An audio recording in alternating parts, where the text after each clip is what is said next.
Welcome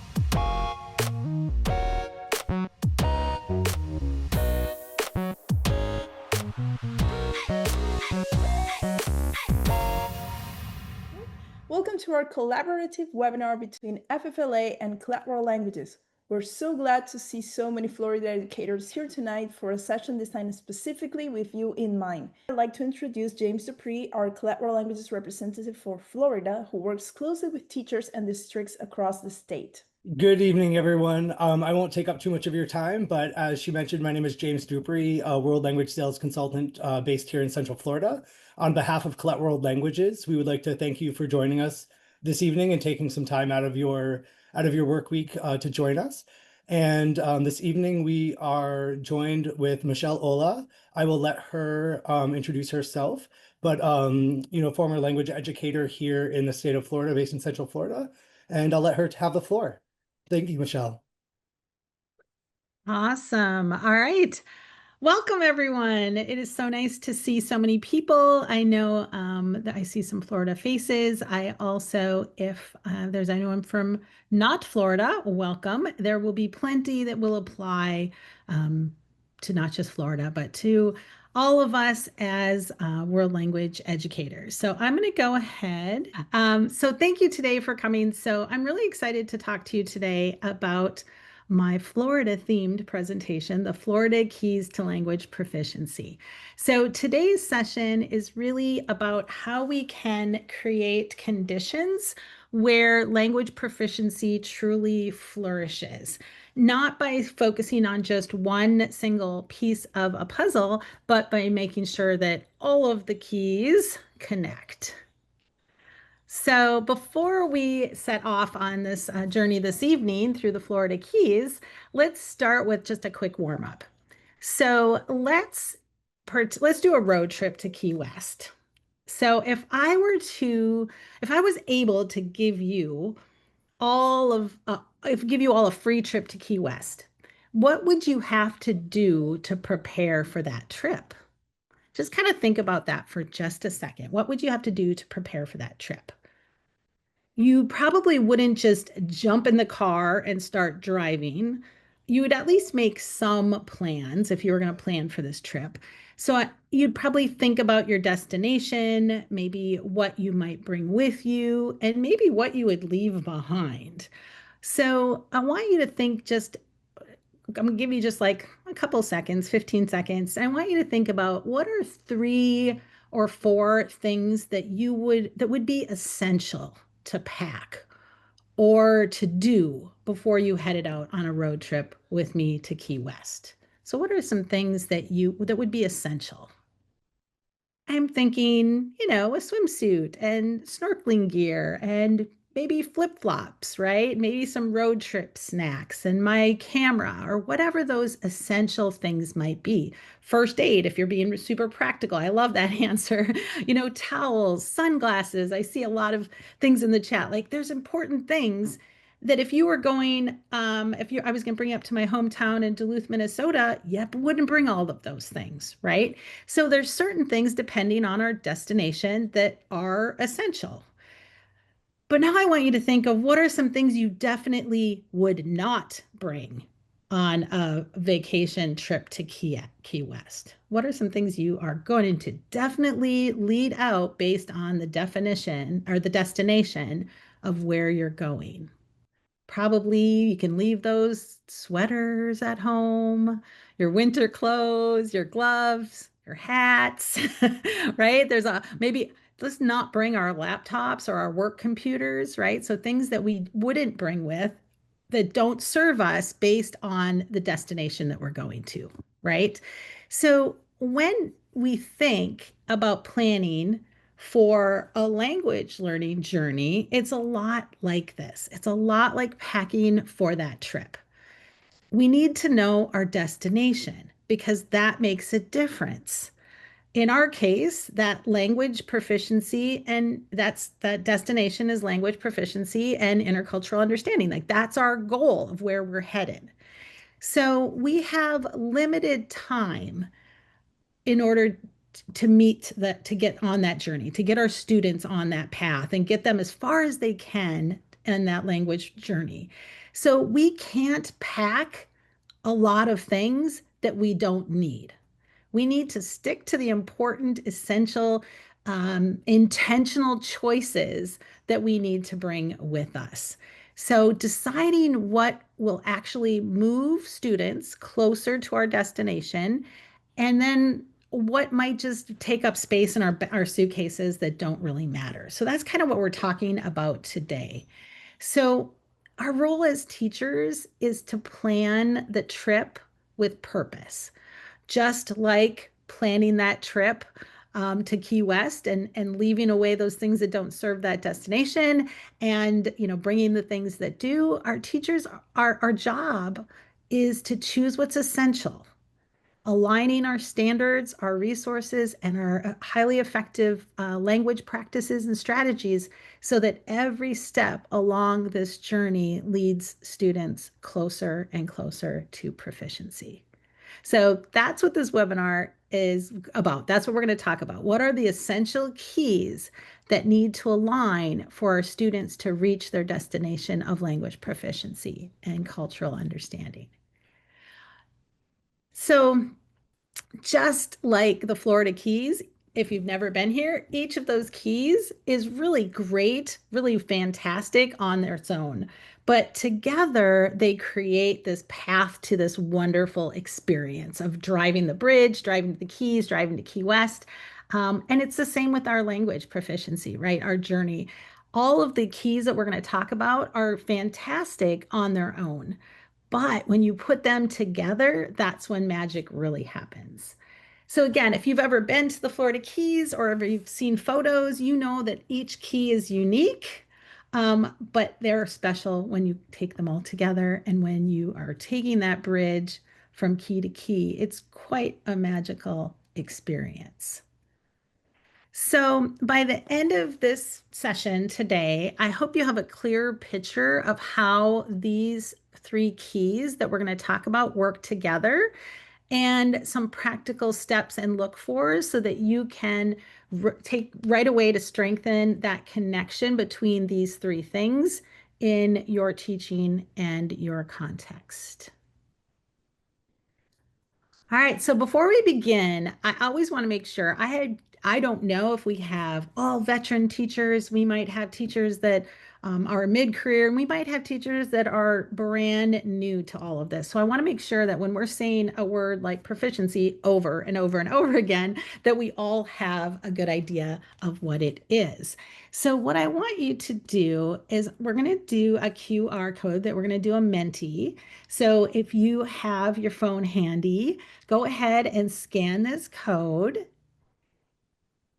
And I'm going to show you, I'm going to step it back here for a second. The question is, in your own words, what is language proficiency? All right, what is in your own words? And it's also, the link is also in the chat. Thank you so much. So you can either scan the QR code on the screen or you can click the link in the chat. And I'd love to hear some of your answers or see some of your answers of what is language proficiency. I see a bunch of answers. I have some great ideas.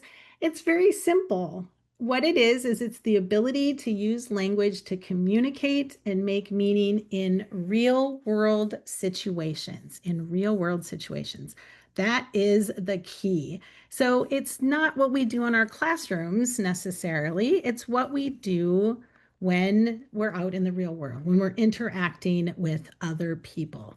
So that is where we are starting our journey.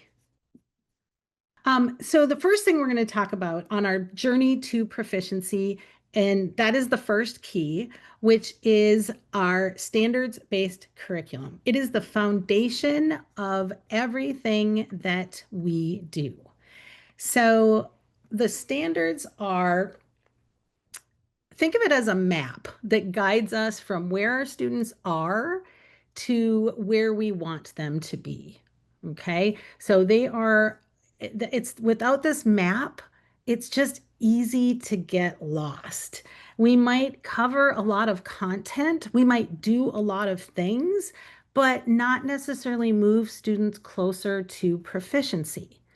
So, a standards-based curriculum is so essential to have. It's our number one key.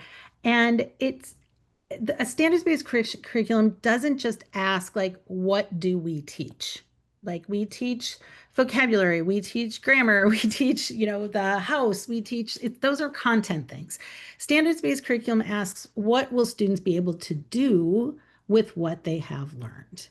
So it's about communication, not just content.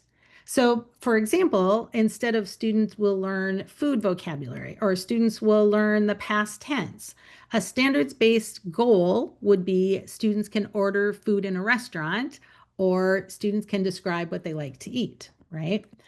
And this shift from memorizing to meaning making and from learning about language to using the language is really the major shift when you're looking at standards-based decision making when you are teaching your classes. So let's talk about the Florida World Language Standards, the five C's. Florida World Language Standards are based on ACTFL World Readiness Standards for language learning as well. And they are built around these five interconnected gold areas known as the five C's, or informally known as the five C's. So those are communication, which is obviously the biggest goal area. So using the language to interact and express meaning in real world contexts. We are all about communication, but we're not teaching just the language. We're teaching a bunch of other things as well, like culture. So the second C, and again, these are no particular order of importance necessarily, but the culture standard is connecting language learning to those products, perspectives, and practices of diverse cultures. And so everything that we do should be embedded in that understanding as well. The third C is connections. So linking language learning to other subject areas, other languages. So you can compare the student's native language, whatever that might be, or home language, with the target language. We can connect what they do in our language classes with what they do in math class with different Celsius and Fahrenheit and, the metric system, all of those sort of things. We can connect to art and music. And I think to me, that is the beauty of being a world language teacher because we're not just a language teacher. We build in that culture and those connections as well. I think the richest, most kind of the deepest thinking, the deepest reflection, and where really those other skills like critical thinking and problem solving and creativity and a lot of those other kind of things come in under the comparisons.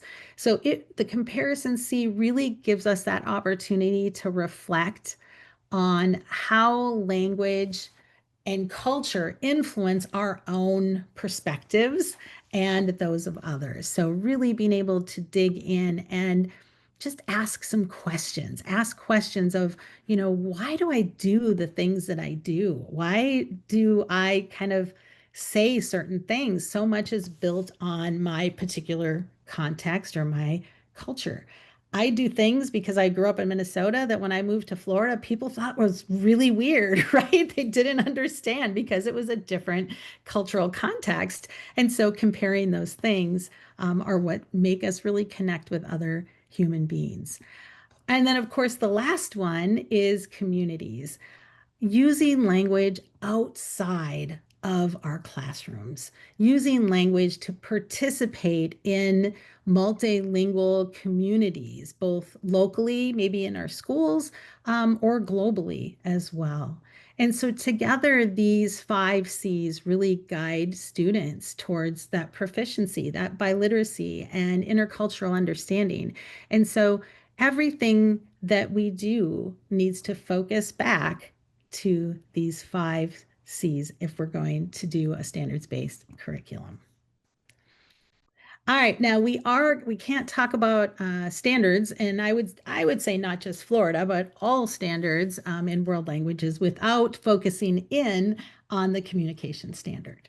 So when we talk about proficiency and our Florida World Language Standards and national standards and other state standards, we're really talking about, again, what students can do with the language across three different modes of communication. So maybe some of you have been around as long as I have, where we really talked about like the skills area, reading, writing, speaking, and listening. And those skills areas were kind of what we were focused on. With the advent or the coming of the ACTFL standards and our state standards, we still do all of those things, but we're focusing on the way that people, just human beings, use language, in what circumstances they use language, how they use language to communicate. So these modes come straight from ACTFL, and the Florida standards use them as well. And they really just describe how learners, or really everybody, engages with language in real and purposeful ways. So just like we do as adults, this is what we do as adults. Right now, I'm in the presentational mode and you're in the interpreting mode. When we go into a Q&A, we might be in an interpersonal mode. When you go back and maybe talk to your colleagues about what you learned, if you learned anything new, you will talk to them in the interpersonal mode. Maybe you'll write up a summary for your principals so that you can get your PD points, and you'll be in the presentational mode. So these are what we do in real life all the time. It's not just for learners. So that interpretive mode, and again, this is probably a review for many of you, but I want to make sure that we all kind of have that standards-based view, and that we all kind of come from the same place when we're discussing the rest of the things. So that interpretive mode, and you always see them in this particular order, it seems: interpretive, interpersonal, and presentational, which may kind of flow, but it's not necessarily in this order for any reason, as far as I know. So the interpretive mode: understanding and making meaning. I think there's some maybe confusion or sometimes some challenges with the interpretive mode, because we forget sometimes that it's not about understanding everything. It's not about translating. It's about making meaning out of something, understanding with a depth of not just the literal, but also the in between the lines, right? So this is really when students are on that receiving end of communication, right? They are reading, they are listening, they are viewing something, and they're trying to make sense of it.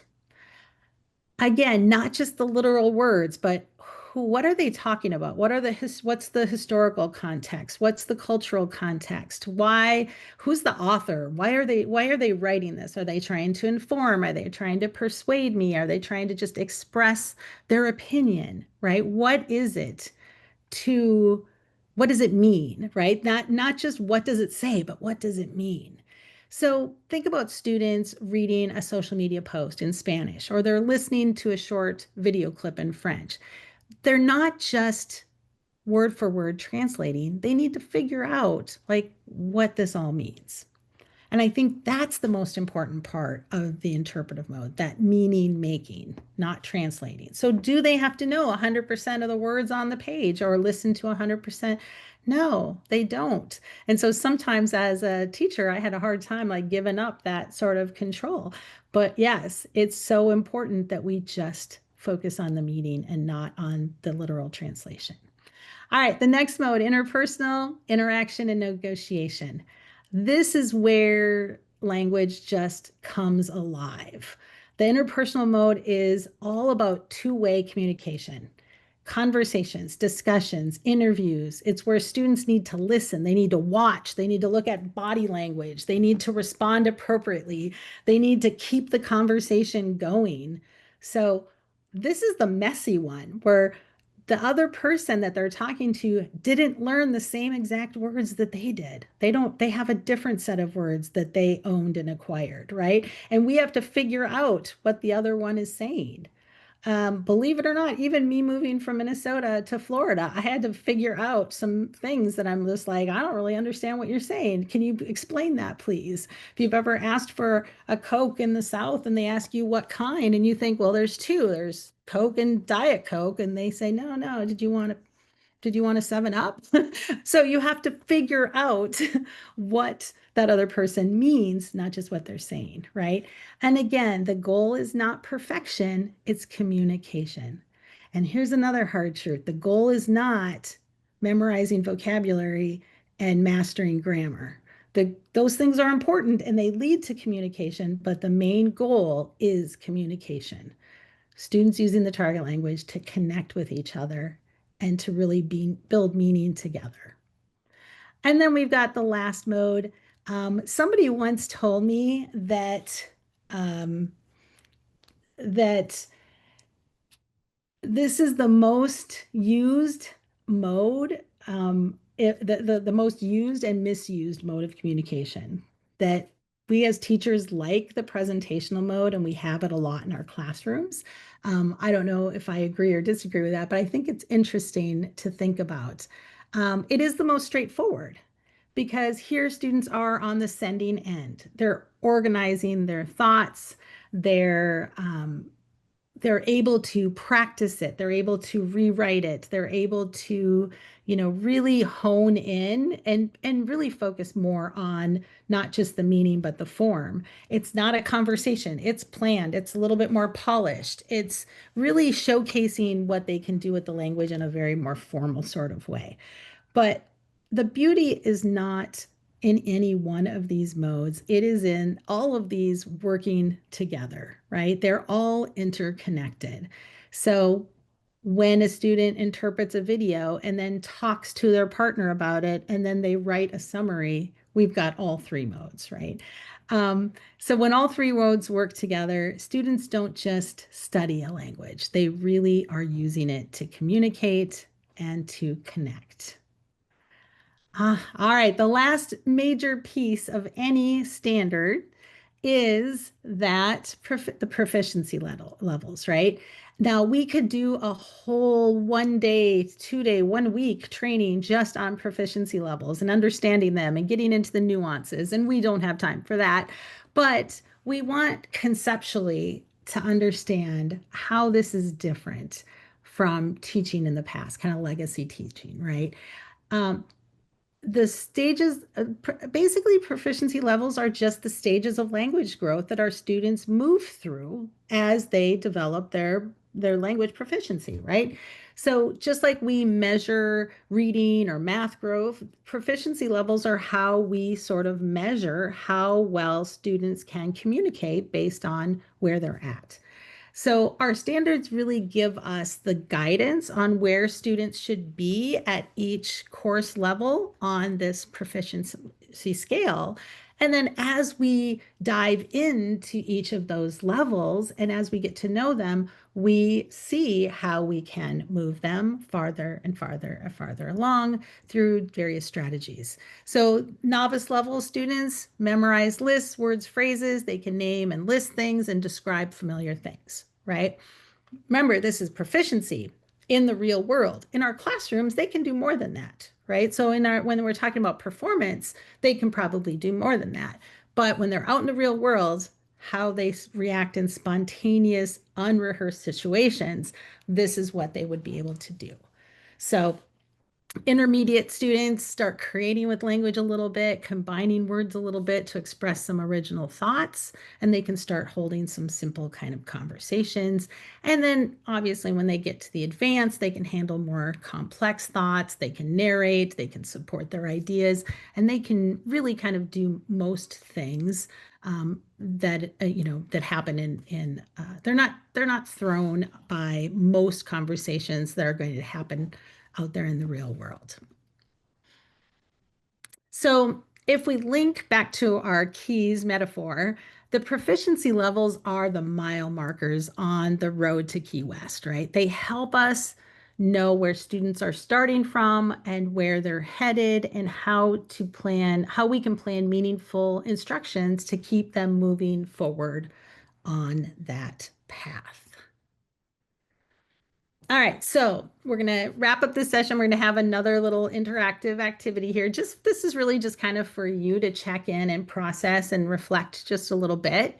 So if you use the Florida World Language Standards, if it were a field trip or a road trip through the Keys, where are you?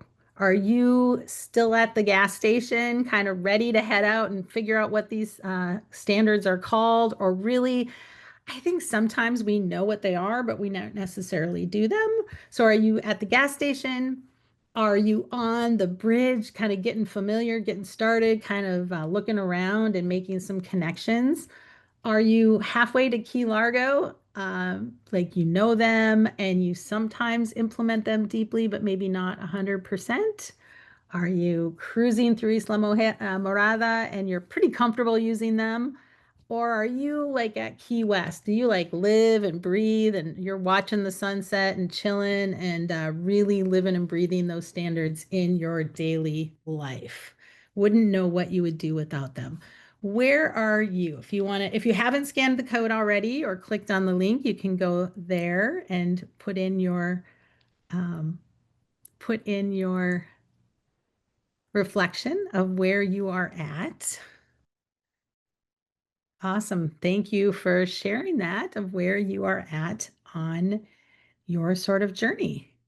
And I do see some people that are like, yeah, I'm doing all right with this. All right, so let's move on to our next key. So we've established that the standards are our map. Now we're going to look at the tools that we need to help us make our journey. So we're going to travel on to our next stop, and that is high quality proficiency aligned resources. I know that's a mouthful, but all I mean is the stuff that we do, the resources that we use, are those aligned with the standards? Are those aligned with best practices? So these are the resources are what help us turn those standards into engaging communicative experiences for our students. So if you've ever looked at the standards, it's a lot of text, it's dense, right? And so the resources are what make those standards come alive. Now, resources, they can be textbooks, online platforms, stories, district created resources, teacher created resources, whatever they are. The key is that they need to engage students, support teachers, and move learners on that path of proficiency. So we're going to talk just a little bit about that vehicle that moves us towards our destination, our resources, and some things that maybe we want to check to see if those are coming up in our instruction consistently. Okay. So again, those high quality professional proficiency aligned resources, they're the connection between what the students should learn, the standards, and what they can do in the classroom. So let's go ahead and look at that bridge. So what makes a resource high quality and proficiency aligned? It's not about how expensive it is or how many pages it has or how pretty it looks, right? It's really about whether it helps students communicate. So let's take a look at some things that we want to make sure are in any resource that we look at. Obviously, as we talked about earlier, the Florida World Language Standards or the national standards are based around the communicative and intercultural goals of those 5 Cs.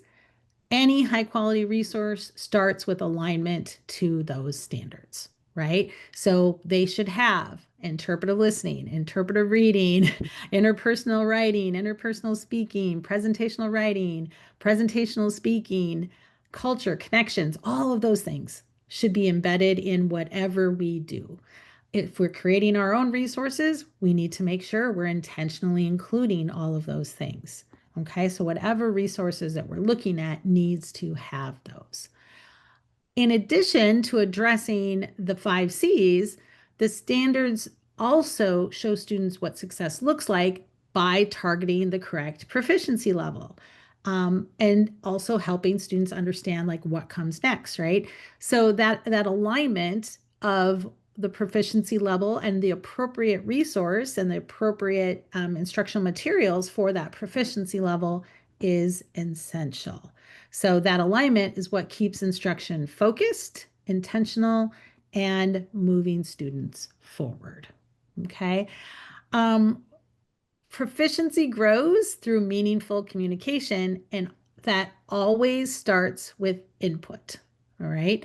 So students need to hear you speaking. They need to watch videos of people speaking. They need to see texts, real world images and texts in the target language. They need to see cultural perspectives, not just scripted language. They need all sorts of experiences.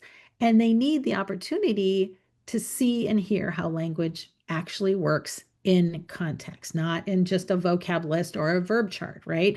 So these authentic resources and these authentic contexts, even that we have, should encourage students to actively make meaning, right? Which really mirrors how, like we said, how life happens, right? We should read something, watch something, and we think about it and we think of what it means. And so the resources that we have should also do that. They should make us think about what they have, what they see, who the audience is, what the purpose was, and it should go deeper, right? Not just translating. So resources that make us think, process what we see and hear, and make sense out of that. The next, I mean, again, like we need the input, and students also need to have interaction.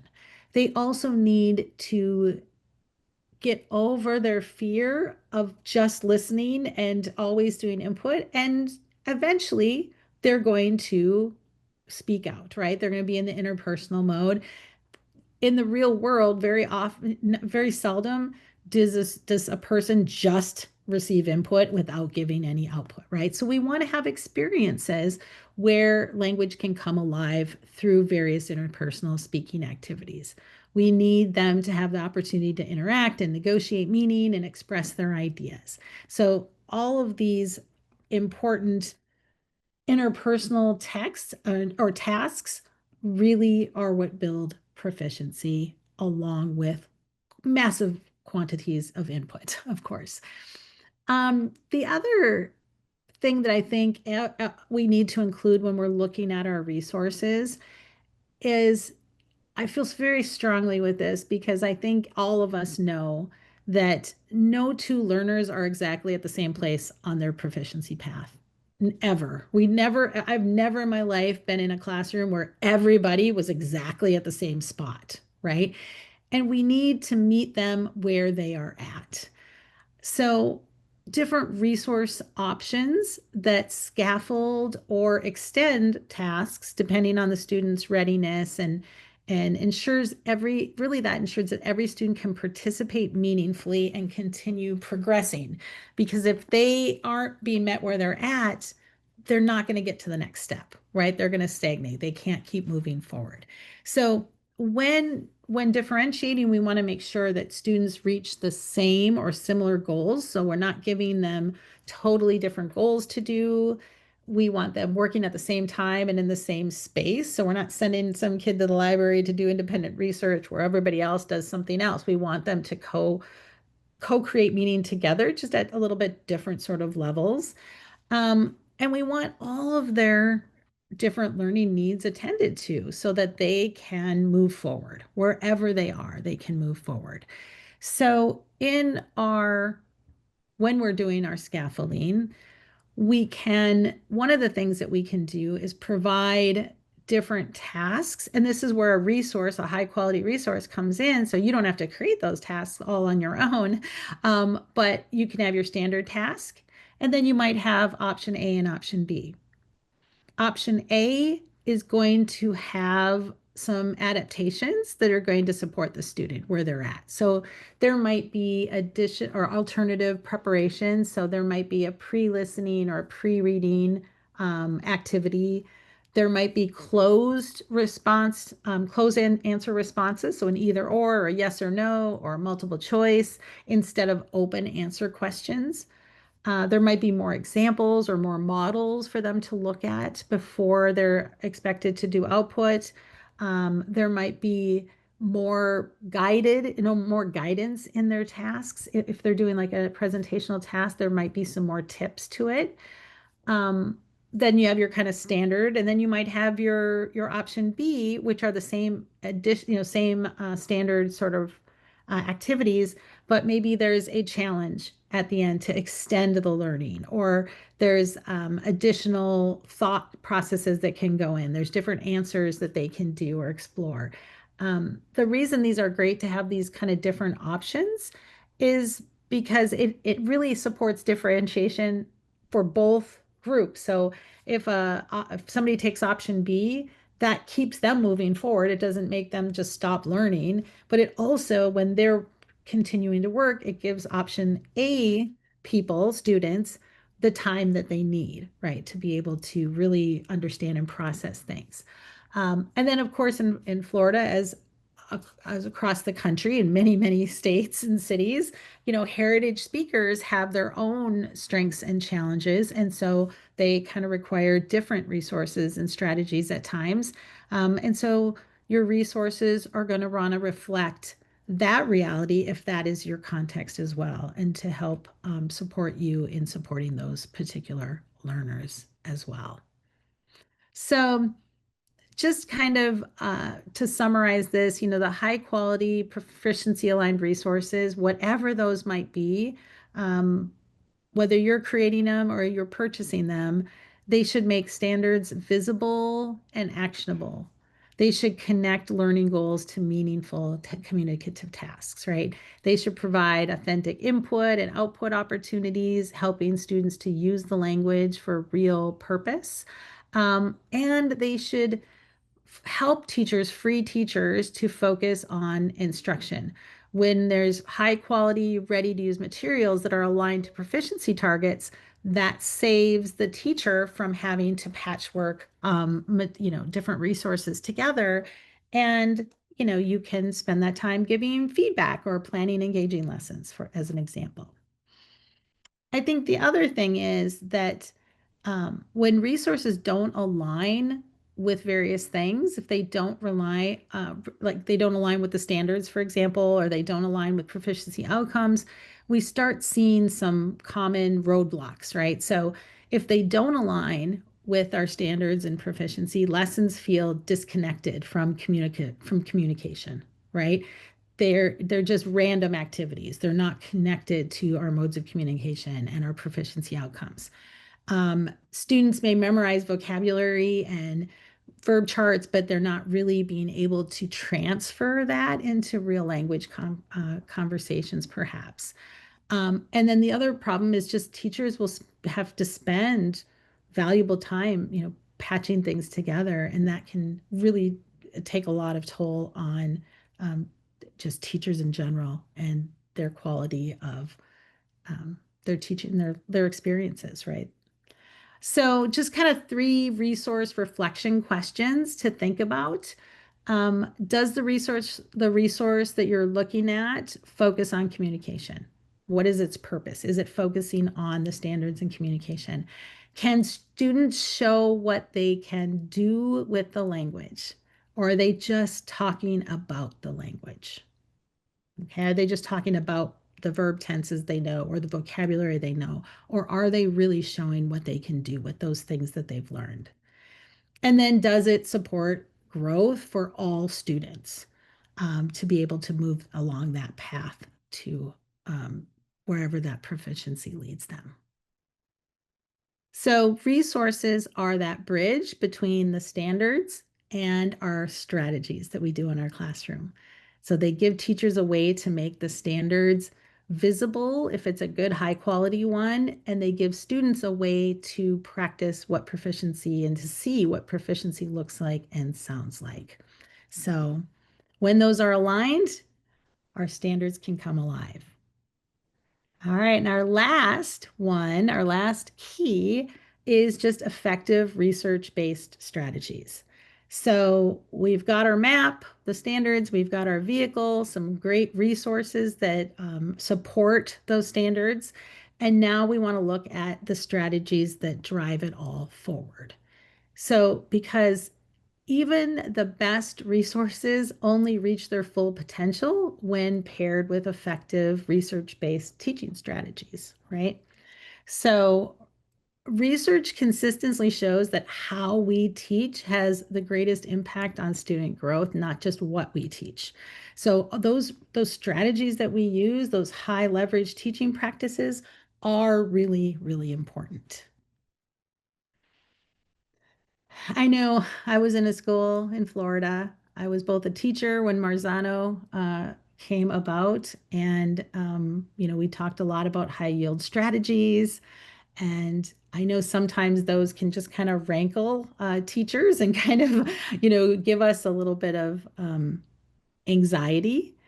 But whether you're looking at Marzano with high yield strategies or it's ACTFL calls them core practices, really the same message is there. Proficiency grows when instruction gives students meaningful opportunities to communicate, reflect, and apply language.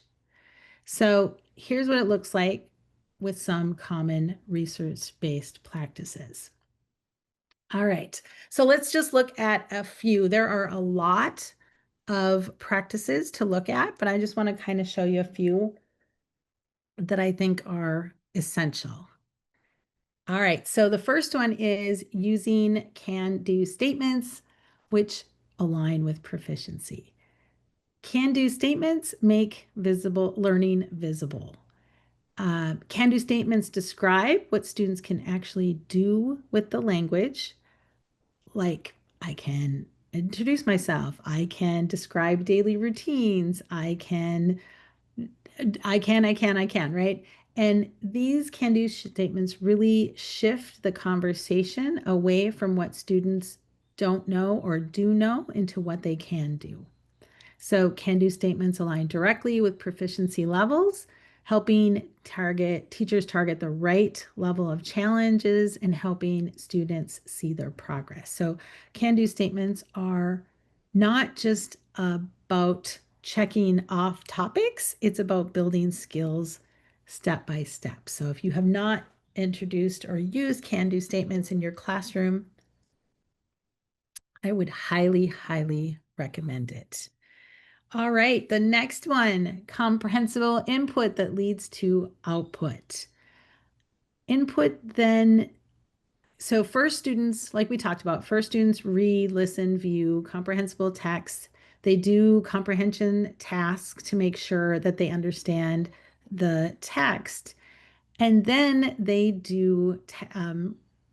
move into the other modes of communication to show what they can do with the language. So whether it is presentational speaking or interpersonal activities, we want to move from input to output. All right, the next one is a biggie. So we want to focus on, we already talked about can-do statements, focus on input leading to output. This one again is incredibly powerful, and that is using performance assessments and rubrics. Performance assessments and rubrics give both teachers and students a clear picture of their growth. Performance assessments are built around communicative tasks, so students show what they can do with the language, not just what they know. And the rubrics describe performance at different levels, which of course this helps teachers give targeted feedback. It helps students understand exactly how they can level up. And if you want to make the true shift to teaching for proficiency, we can't assess differently than we teach. So if we teach with the modes of communication, and that's what we're working on, then we want to assess that as well. One way to do that is an integrated performance assessment where students are assessed in all three modes of communication, where they do an interpretive task first, Then they do a related interpersonal task about that same context. And then finally, they move into presentational mode where they talk about or write about what they learned, or summarize their learning and their understandings. So I want to just take a minute to, again, kind of for you to sit and reflect on which of these strategies you use every single day, maybe which ones you use consistently, and maybe which ones you want to either add or add more of in your classrooms. Which of these do you really feel confident in, and which of these do you need to maybe want to add a little bit more or maybe learn a little bit more about? I think we're going to skip the Menti because I want to make sure we have time for the Q&A as well. So which of those can-do statements, using authentic resources, input to output, performance assessments, do you really want to maybe focus on a little bit more? I don't know a lot of teachers that do it all. It's really hard. It's a lot, right? So which do you want to do more? Awesome. So somebody said that they want to learn more about just being more communicative, right? Just having what that means. So having students communicate with each other, not just learn about the language, but actually use the language. Wonderful. Awesome. Thank you. So just as we're wrapping up, because I do want to, give time for questions if possible. And I know that I think Anna is here, the president of FFLA, and she came in after I started, so she didn't get to welcome you, and I'm sure she would like to welcome you as well. So as soon as I'm done, I want to turn it over to Anna too. But I just want to kind of to summarize, like standards tell us where we're headed. Resources give us what we need for that journey to get there. And strategies, right, determine kind of the way that we get there, the fun that we have along the way, and whether we get there in a straight shot or whether we kind of weave around a lot. So I just want to say, that when it's not that when we don't do all of these things, it's not like students don't learn. They do learn. It's not quite as they can't move on quite as quickly as we want or quite as far as we want, maybe. So we want these three things to sort of align so that proficiency isn't stalled. So if our curriculum isn't anchored in standards, students complete activities, but they may not have a clear path to growth. If our resources aren't aligned, teachers spend precious time filling gaps of things that aren't there instead of focusing on communication and the things, the culture, the communities, all of those other things that we want our students to be able to have. And if our strategies aren't grounded in research, students might be engaged, they might be doing things, but they may not be advancing on that path to proficiency. And if our strategies aren't effective or research-based, even great materials fall flat, and students may be busy but not engaged in meaningful learning. So that is where I'm going to leave you. So I want to turn it over. I just want to say thank you for coming tonight. And thank you to Klett for letting me have this opportunity to talk about this, what I think is really important to me to be able to get students farther along on their path to proficiency. And so I want to turn it over to Anna. And Anna, I think you want to say, let me stop sharing and you can say hi. And then I think we might have some time for some questions as well. So I'll be very, very brief. First of all, I just also want to thank you again, Michelle, for doing this, partnering with Klett.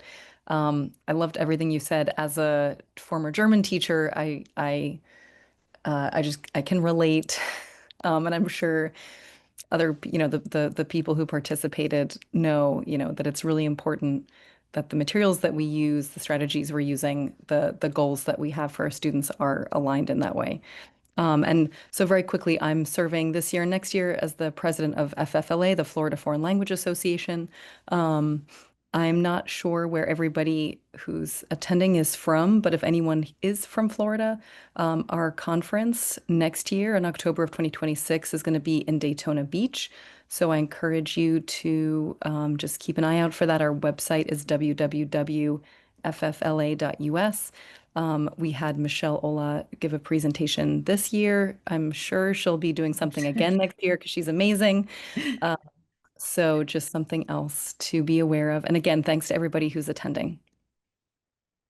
Awesome. Thanks, Anna. All right. I don't know if we had any questions come through, and I think Sabrina, you had some things to say as well. Yes. In the meantime, we don't have any questions, but first of all, again, thank you very much, Michelle. That was fantastic, and I think that gave everyone very good and practical takeaways. So everyone, if you still have any questions, feel free to use the Q&A feature or to use the chat. You can put them in there. And in the meantime, just in case, I'm gonna put some remarks. So first of all, I'm gonna share a feedback form. We would really appreciate it if you can fill it out. We really appreciate the help and your comments so we can keep improving and to plan future sessions with other topics that you may like. And also, as we have been putting in the chat, please don't forget to request a free sample for any of the materials that Michelle showed. We have them in Spanish, but we also have some very good options as well in German, in French, and in Italian. So I'm putting that link in there. I also saw in the chat that we have another question, which is for you, Michelle. Let me just double check. So the question that we have is, how can students be prepared for midterms and final exams? So a lot of times, my experience in Florida has been midterm and final exams tend to be more discrete knowledge exams, right? And not so much like integrated performance assessments. And so those are a lot of conversations that have to happen cross department and in districts, right? So I do want to clarify one thing though, and that is we talked about performance assessments and those being, integral to really moving students forward and showing what they can do and gaining that confidence. But there is a time and place for more discrete sort of knowledge, sort of knowledge questions and answers. And a lot of times, that's where midterms and exams kind of come in. They kind of test, benchmark that. But it kind of just depends on what your department has decided. There's no reason you can't have an integrated performance assessment as your, midterm or final exam, depending on what your school and your district kind of agree to. So it's a complicated question, but I don't know if that helps. But I think you have to figure out, you have to do what you have to do to teach, to make sure your students are prepared for that, as well as if it doesn't align with what you're doing in your classroom. It's a crazy, it's a crazy world. Sometimes you have to do things, for the school and the district that you may or may not fully embrace, right? But I think you can find a happy medium and be able to do both. Amazing. Another question that we have is, how do you explain proficiency to parents or administrators who are more used to grades or grammar-based measures? Yeah, that's a long process of convincing and discussing, right? So what I say, and it does take a lot of conversations. It does take from the very beginning of the school year, talking about why we do what we do. A lot of times you can open the discussion of from how many times have you heard a parent say, "Oh, I took Spanish for 2 years and I can't speak anything, or I can't use the language," right? And that might be your opening to say, that's exactly why we're doing what we're doing. That is exactly why we're moving away from just discrete knowledge of words and grammar that doesn't connect when we get out there into the real world. It doesn't make sense. And a lot of times you can get your point across through, storytelling. And, I always tell a story of, I grew up in Minnesota. I had A's. I was an amazing student, hence I became a Spanish teacher, right? I loved the language. I loved all the geeky grammar. I thought I was amazing. the first time I stepped out of the United States into a Spanish speaking world. I went to Spain and with my whole entire family, and I ordered my whole entire family on the first day sandwiches de anchoa. So anchovy sandwiches, because I had no skills. I literally took the first thing on the list and I could not transfer all of this learning about language that I did. I couldn't transfer my knowledge to actual conversations, right? Into communication. So just opening up that conversation and having that and explaining, we want our students, we want people to go out in the world and be able to communicate with others. That's what we're working on. And research shows there's all the research that shows that this is how we do it, right? So sometimes you can fight them with research like an administrator. Sometimes you just kind of make that connection on a human level, like with a parent or a student. And sometimes it works and sometimes they're still going to be grade focused, and there's only so much we can do, right? Agreed. And in your opinion, what makes a resource truly high quality and aligned to proficiency? I think it has to have some of the things we talked about. It has to address what students can do with the language and not just about the language. So not just that list of vocabulary words without context around it, right? And thank goodness resources now are so much better than they have been in the past in this respect a lot. But I think you have to be able every day to look at it and say that aligns with the modes of communication, that aligns with the spirit of communicating in the target language, whether it's listening, whether it's speaking, whether it's having a conversation. And that there, I think the other thing is that what I spoke to you about alignment, so that your end assessment is aligned with your learning goals, which is aligned with all of the activities in the middle, right? So that if our goal is communication, the activities that students do have them communicating in the language, right? Having them in the different modes of communication.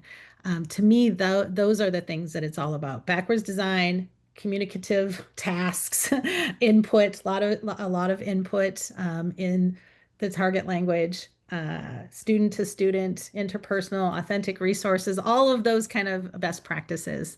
I want to, as I page through them every day, I want to see that we're doing some of that. That's what I think a high quality proficiency aligned resource looks like.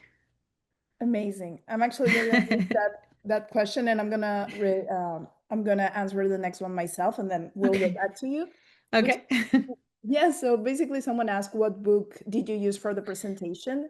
Which I can say that it was Reporteros, which I actually have the level 3 in here. I really like it. And just so you know, as we said before, this book is also available for German, for French, and in 2026, we're also going to have it in Italian. And you can start requesting a free sample of any of these materials, including the Italian one. We have a sample available in the link that I just put in there.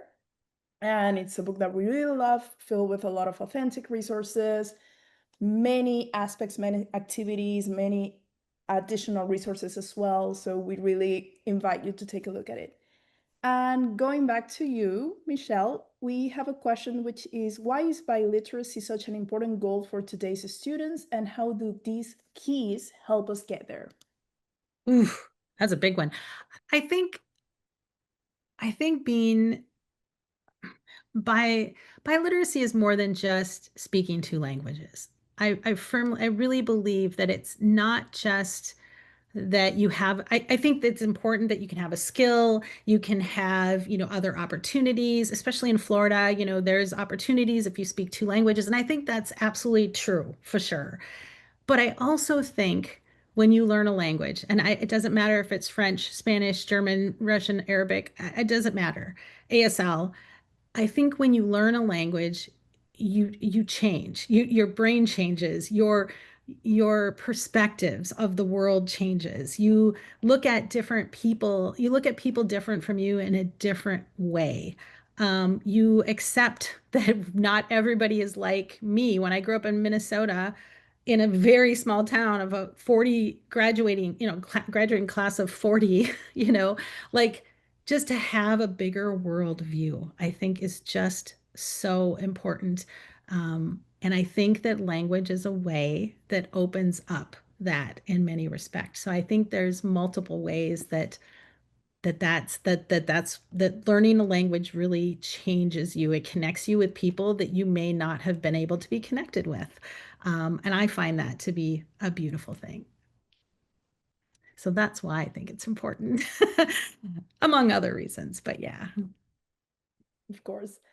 Then another one that we have here is for teachers just beginning their shift towards proficiency, what's a good first step that they can take tomorrow? That's a great question. So I would say looking at whatever you're doing and putting a context around it. So in other words, you might have a vocab list, okay? And you might be kind of traditional with, you have a vocab list and you have a grammar function that you want to do. How can you make that into a context? How can you change a vocab list about fruits and vegetables into making a smoothie, right? How can you put it into, making a fruit salad? How can you put it in some sort of real communicative, real context that could happen in the real world? Like shifting to away from, it's about shifting away from just talking about the language to actually using the language to do things, right? I think that is the number one thing. So looking at whatever you're going to do tomorrow and say, what do I want students to be able to do at the end of this lesson? What do I want them to be able to do in the language? And phrase it as an I can statement. So have the students say, I can describe my family, right? That's what I want them to do. Not I want them to know adjectives, not that I want them to know family vocabulary, but that I want, they will be able to, describe their family in French. Okay. I think that's a great first step.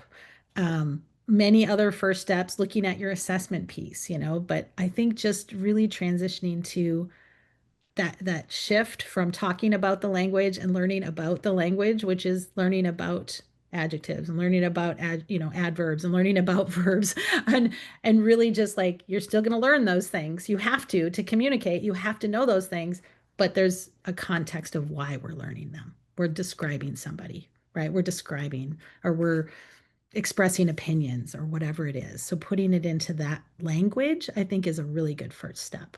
Just talking about what students can do with the language. Agreed. And to go with our final question, what advice would you give to teachers who feel their current materials are misaligned with proficiency goals? Yeah, I mean, so there's sometimes we can control what materials they have and sometimes we can't. So I'm all for adapting and, if you can look at resources that do align and if you're able to purchase that, great. If you can't, look at your resources and see where you can tweak, where you can add a context, where you could add maybe an authentic resource that is in that thematic unit to be able to enhance what you have. So I just think it's a matter of looking at what you have and taking it from like I like the idea of like a stoplight, like looking at any resource and saying, this one I'm not going to do. It is way out of alignment and it is not really where I want to go. This one I'm going to do because even in any resource, there are things that you're going to be able to pull. Not any resource is not going to be aligned at all. So this might be this one's good. This is a great activity. This aligns with the standards. I'm super happy with this one. And this one so that's a green. So I got a red, no, I got a green, go, and I've got a yellow that's like, I can adapt this. I can just adapt this a little bit. I can add a little tweak to this and it will work, right? So just looking at your resources, if you have to have those, right? Looking at those intentionally and making intentional choices is what I would say.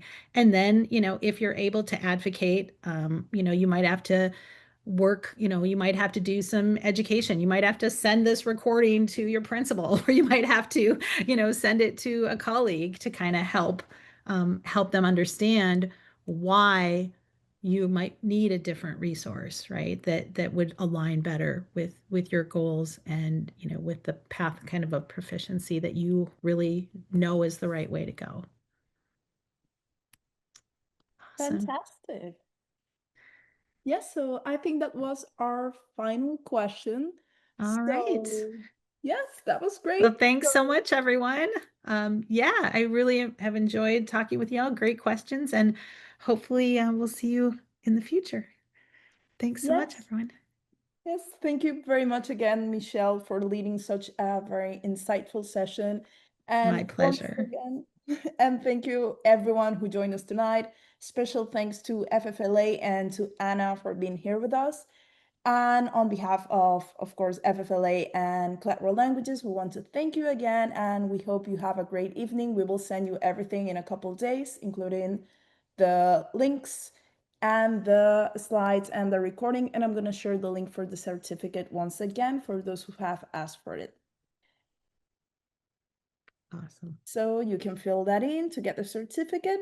Please copy the link. And once again, thank you, and I hope you all have a great evening.